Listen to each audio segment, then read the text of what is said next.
Mercredi 7 mai 2014, mesdames et messieurs, bonsoir et merci d'être sur la télévision Labari pour suivre cette édition. Mais d'abord, les titres. Affrontement hier à Chetmari entre les forces de défense et de sécurité du Niger et des éléments présumés de Boko Haram. Bilan au moins 2 blessés et une dizaine d'arrestations parmi les assaillants. Près de 3 semaines, la crise persiste à l'Assemblée nationale, toujours sur le statu quo. La majorité et l'opposition parlementaire s'accusent mutuellement sur le blocage des travaux. Mesdames et messieurs, bonsoir. Violents affrontements hier mardi dans la commune de Chetmari, région de Difa, entre les éléments de forces de défense et de sécurité du Niger et des hommes armés qui seraient de Boko Haram. Une première attaque sur le territoire nigérien depuis le début des attaques dans le nord du Nigeria. Le maire de la commune de Chetmari, théâtre de ces affrontements que nous avons joints au téléphone, explique. Jibrila Malam Kala.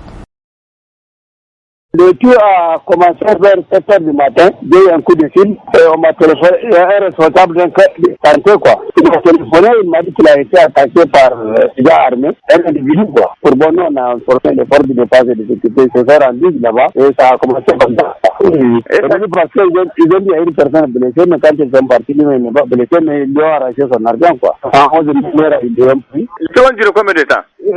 L'armée est venue, les polices sont venus, et la gendarmerie, tout le monde est venu. Ça a pris à peu près la demi-journée. Finalement, ils suivent vers le Nigeria. Ils ont cherché des renforts. Quand l'armée est venue, maintenant ils ont suivi vers le Nigeria. Mais du côté Niger, aucun blessé, même pas blessé, à plus forte mort, même pas blessé. Et de l'autre côté, je crois, il y a 2 morts. C'est dans quel village précisément? Ça va commencer par Gremangaberi, après ça s'est étendu à devant Chikou. Jusqu'à Zerwaram? Non, Zerwaram, c'était... Ils ont voulu aller se cacher là-bas parce qu'il y a un blessé, ils ont pris pour fuir. C'est pour la première fois que vous vivez cette situation? C'est pour la première. Avant, il y en a qui se volaient de se perdre. Quelles sont les dispositions que vous avez prises maintenant au vu de cette situation? On a des missions de dissuasion et on a les responsables militaires. Dès qu'il y a quelque chose qui ne va pas, on appelle le préfet, il les informe, quoi. Comment est l'esprit de la population actuellement? Donc, vous avez le problème de la population, c'est la non-collaboration.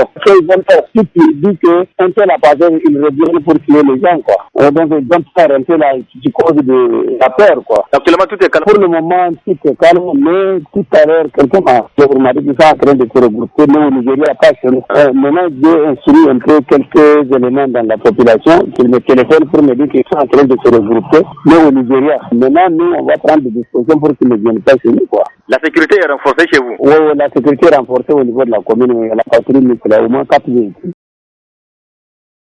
À l'Assemblée nationale, la plénière a repris ce mercredi, mais toujours sur le statu quo. Rien que des débats stériles à l'hémicycle, les députés de la majorité et ceux de l'opposition restent plus que jamais divisés sur le vote du deuxième vice-président de cette institution. L'Assemblée nationale reste sans bureau. Dans une déclaration rendue publique cet après-midi, le groupe parlementaire de la majorité élargi à des députés de l'opposition décide de saisir la Cour constitutionnelle relativement aux articles 89, 127 et 134 de la Constitution. Le groupe parlementaire de la majorité estime que le président de l'Assemblée nationale, Hama Amadou, a violé ces articles. La déclaration est lue par Daoudama Lamarté du PNDS Tareya. La journée du lundi a été pour nous une journée très rude où, en matière d'invective à notre encontre, à l'encontre du président de la République et de la Cour constitutionnelle, le président de l'Assemblée nationale a rivalisé avec les députés les plus extrémistes de son camp. En fin d'après-midi, il dit lever la séance en campant sur sa position et celle de son camp de n'accepter au poste de deuxième vice-président que la candidature de celui-là même qui, une semaine auparavant, avait été récusé après 2 tours de scrutin, promettant de reprendre les travaux le lendemain mardi 6 mai à 10 h. Le mardi, il est resté en grève dans son bureau, indiquant aux responsables de nos groupes parlementaires qu'il n'envisage éventuellement de revenir dans l'hémicycle que pour continuer le vote du candidat récusé, mais au préalable, que les agents de sécurité remplacés l'avant-veille par les autorités compétentes soient ramenés. À l'évidence, le président de l'Assemblée nationale, M. Hama Amadou, n'a plus le comportement d'un chef d'institution, mais d'un chef de clan, au surplus radical et belliqueux. Depuis qu'il a quitté la majorité et qu'il s'est allié à l'opposition, il entendait user de son poste de président de la deuxième institution de la République pour mettre en œuvre un agenda bâti sur le postulat que la crise, même artificiellement créée à l'Assemblée nationale, va finir par déboucher sur une grave crise politique et institutionnelle. C'est cet agenda qu'il déroule ainsi depuis 3 semaines. Ayant décidé de détrôner tout seul à la tête de l'institution, il entend bloquer celle-ci sur le seul point de l'ordre du jour, la réélection impossible d'un candidat récusé sans l'ouverture d'un nouveau scrutin conformément à l'esprit et à la lettre de l'arrêt précité, quitte à rester ainsi aussi longtemps que nécessaire. Dans un régime semi-présidentiel, un opposant ne saurait être le président de la deuxième institution de la République. Un député, de surcroît président de l'Assemblée nationale, au lieu de respecter et de faire respecter le règlement intérieur de l'institution, viole son serment tel que prescrit par l'article 89 de la Constitution et commet de fait un parjure. En plus, en refusant d'obtempérer à l'arrêt de la Cour constitutionnelle, M. Hama Amadou a violé l'article 134 de la Constitution qui dispose que les arrêts de la Cour lient tous les pouvoirs publics et toutes les autorités administratives, civiles, militaires et juridictionnelles. Le président de l'Assemblée nationale, non content de n'avoir ni respecté, ni fait respecter l'arrêt de la Cour constitutionnelle, a martelé lors de la plénière du lundi 5 mai 2014 que celle-ci n'aurait jamais dû prendre la décision qu'elle a rendue. En cela, il a participé au dénigrement de la haute juridiction. Aussi, a-t-il une fois de plus méconnu l'article 134 de la Constitution qui dispose que tout jet de discrédit sur les arrêts de la Cour est sanctionné conformément aux lois en vigueur. Considérant que le président de l'Assemblée nationale ne saurait utiliser sa fonction à des fins étrangères à sa mission et aux buts pour lesquels ses attributions lui sont conférées, considérant la situation d'abus de pouvoir consistant pour le président de l'Assemblée nationale à utiliser sa fonction comme moyen de créer et d'entretenir un blocage persistant et délibéré de l'institution, considérant que l'objectif inavoué de toutes ces manœuvres du président de l'Assemblée nationale est d'arriver à un pourrissement de la situation sociopolitique propice, selon lui, à une déstabilisation généralisée des institutions de la République. Nous, députés auteurs de la présente déclaration, décidons de saisir la Cour constitutionnelle pour qu'elle constate que le député Hama Amadou a violé les articles 89, 127, 134 de la Constitution et qu'à ce titre, il ne saurait continuer à occuper impunément le fauteuil de président de l'Assemblée nationale. Répondant à la déclaration de député de la majorité, le président de l'Assemblée nationale, Hama Amadou, s'est exprimé en ces termes. On l'écoute. À partir du moment où la majorité a fait une déclaration pour dire qu'ils vont saisir la Cour pour que la Cour me destitue, en dehors des dispositions constitutionnelles, j'attends que la Cour vous donne le droit de me destituer. Parce que je ne vois plus où nous allons. Si votre objectif c'est de demander à la Cour de me destituer, saisissez la Cour et je vais voir par quel biais de la Constitution la Cour va me destituer. Faites-le. Maintenant, je sais que par la Cour, on ne peut pas me destituer. Vous m'avez enlevé ma sécurité. Vous m'avez enlevé mon garde-corps. Donc je n'ai aucune défense. Prenez vos bazookas, vos fusils et venez me sortir de l'Assemblée, c'est tout. Ça, vous pouvez le faire puisque vous avez ça. Mais par le droit, vous ne pouvez pas me sortir d'ici. Vous vous adressez aux députés, monsieur le président. Je m'adresse aux députés qui ont fait une déclaration contre moi. Et cette déclaration contre moi me dit clairement que pour vous, je ne suis plus votre président. Et par conséquent, je vous dis, écrivez à la Cour pour qu'on vous donne le droit de me destituer sans respecter les procédures prévues par la Constitution. C'est tout. Et vous n'avez pas besoin de la Cour pour ça, vous avez tout ce qu'il faut. Mais je ne vais pas démissionner. Ça, il faut que ça soit clair. Je n'ai pas l'habitude d'avoir peur. En tout état de cause, il vous reste une solution. Nous sommes au Niger. Au Niger, mon cher, on a vécu ensemble au Niger. Et je vais voir le fils de qui va oser prétendre que moi, au Niger, il m'a fait peur une fois. Il n'a qu'à sortir. J'ai dit, il n'a qu'à sortir le dire en face de moi, si c'est un homme.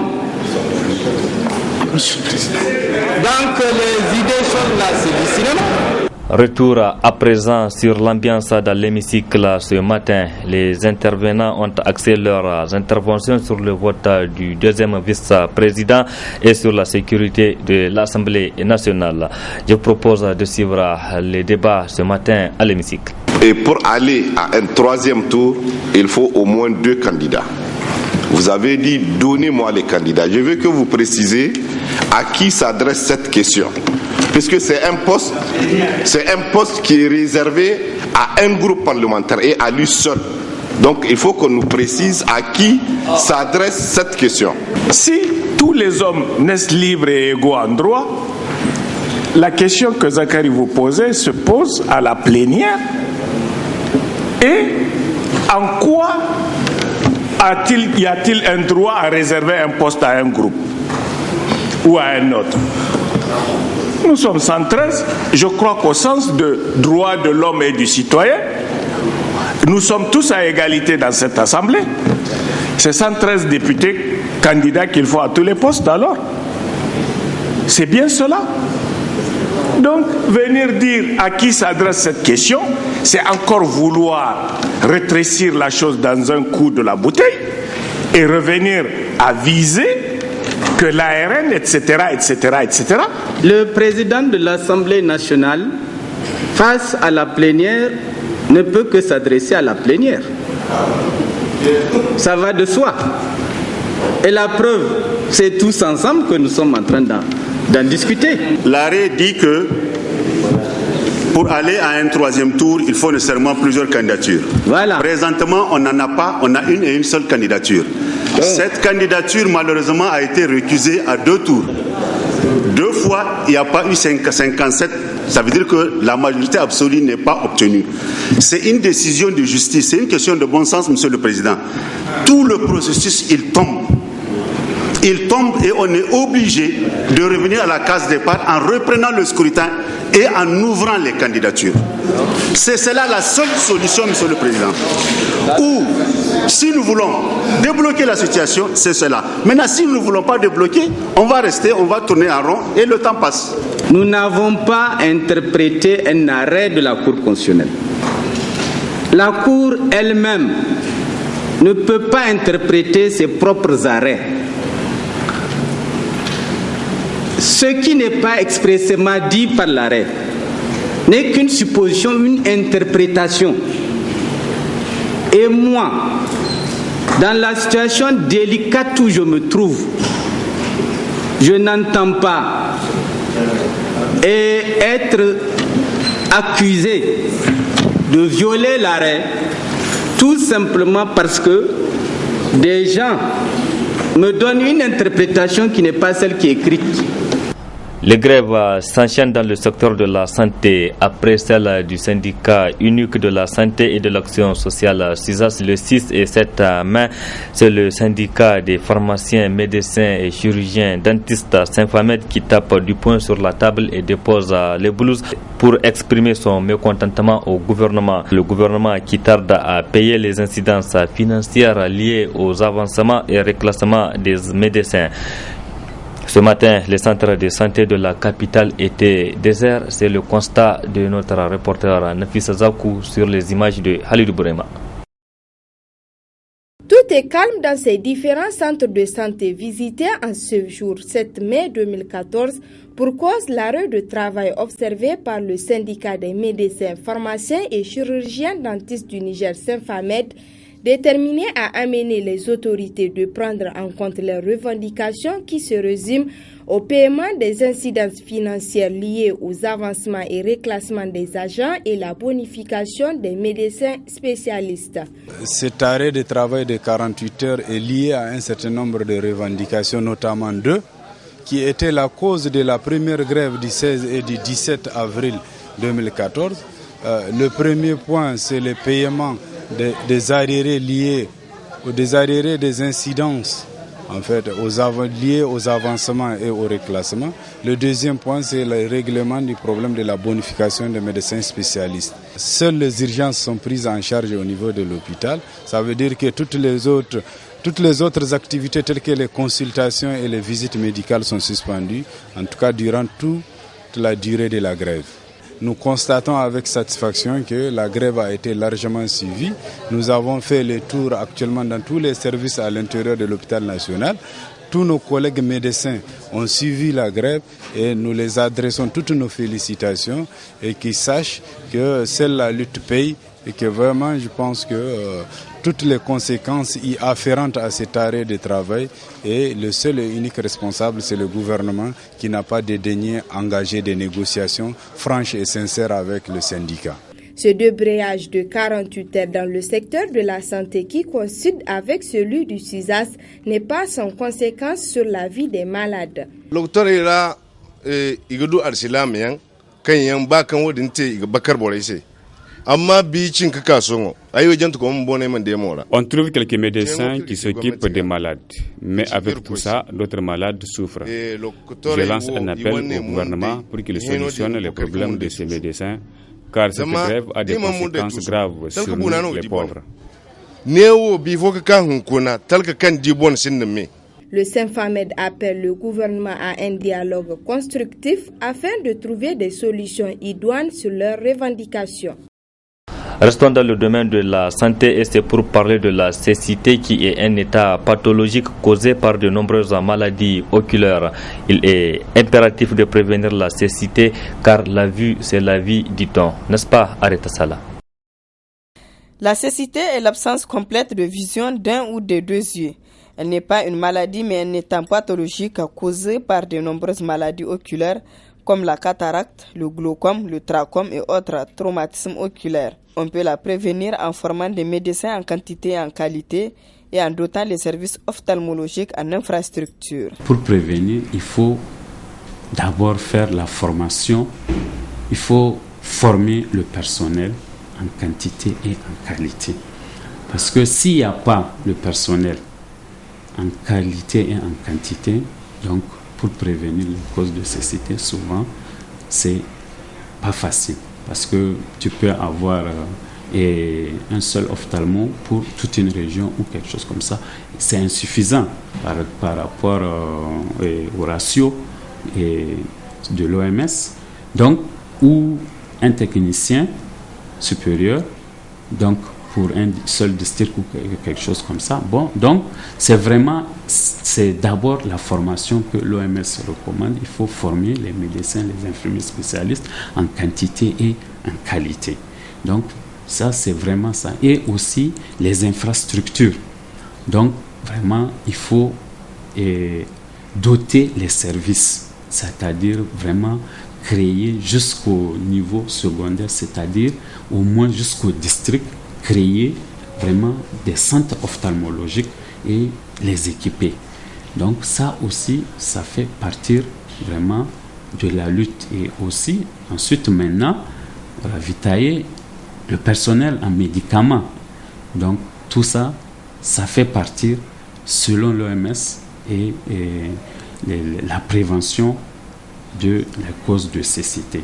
Docteur Moussa Yakouba appelle à la population qu'en cas de problème de vue de se rendre dans un centre de santé pour une prise en charge à temps. Quand tu as une affection que tu remarques, il ne faut pas traîner. Donc la personne doit essayer effectivement de venir en poste. Il ne faut pas attendre seulement quand on dit qu'il y a une campagne seulement que tu vas venir. Or souvent la cécité, bon, comme on le dit, donc ça peut être une cécité totale parce que quand ça devient total, donc il est irréversible. On ne peut plus récupérer la vision. Or, quand tu viens très tôt, tu seras traité et pris en charge très tôt. Parce que ce que je disais, il y a certaines maladies qui n'ont pas de signes annonciateurs, il y a d'autres qui en ont. Par exemple, la cataracte, dès que tu commences à avoir une baisse d'acuité visuelle, donc tu sais que ce n'est pas ta vision antérieure.